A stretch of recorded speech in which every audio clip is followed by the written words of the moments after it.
Virginia knows to be ready for Richmond on Saturday night in the season opener for both teams. Chris Graham here, Augusta Free Press.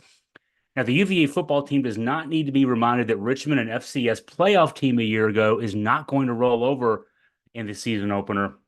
The DNA of the Richmond program and the UVA program, I guess I actually could say, even though it was 8 years ago, Richmond did upset Virginia in the season opener back in 2016. Of course, the guys on the team now, not even the coaching staffs were there then, but still, it's something that I'm sure is being reminded to both groups going into the game. If you didn't need that reminder, though, if you were the Virginia kids, just in case, consider NC State a preseason pick to be a dark horse candidate to win the ACC this year. Also ranked in the top 25 in the preseason. They had a 3-point fourth quarter lead last night over a FCS team, Western Carolina, before pulling away late to win 38-21 out in Boulder, Colorado. Colorado, with an ESPN audience tuning in, with Deion Sanders' second year as the head coach out there at the now Big 12 school, had to survive a last-second Hail Mary to beat North Dakota State 31-26. Hail Mary pass was caught at the 4-yard line as time expired. And then there's the former UVA football coach Bronco Mendenhall, new job out at New Mexico.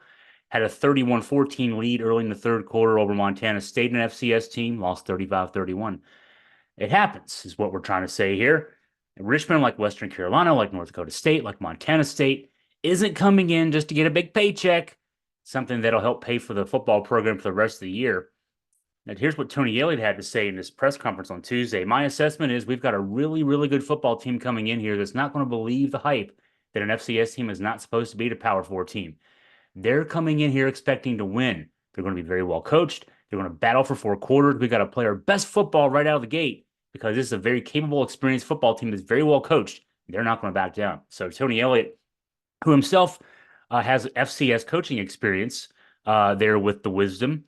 Now, the Richmond head coach, Russ Huesman, has two quarterbacks who got a lot of snaps in 2023. He hasn't said who's going to get the start between Kyle Wickersham, who threw for 1,405 yards, 72.6% completion rate, 10 touchdowns last year, and his sophomore, Camden Coleman, 1,161 yards, 66.7% completion rate, 12 TDs last year. Both the guys I would expect to get snaps and probably just kind of riding the hot hand kind of thing for Huesman there. Wickersham is the guy more likely to move the chains with his feet. He had 402 net yards rushing last year, second on the team. And that's probably the guy to worry more about.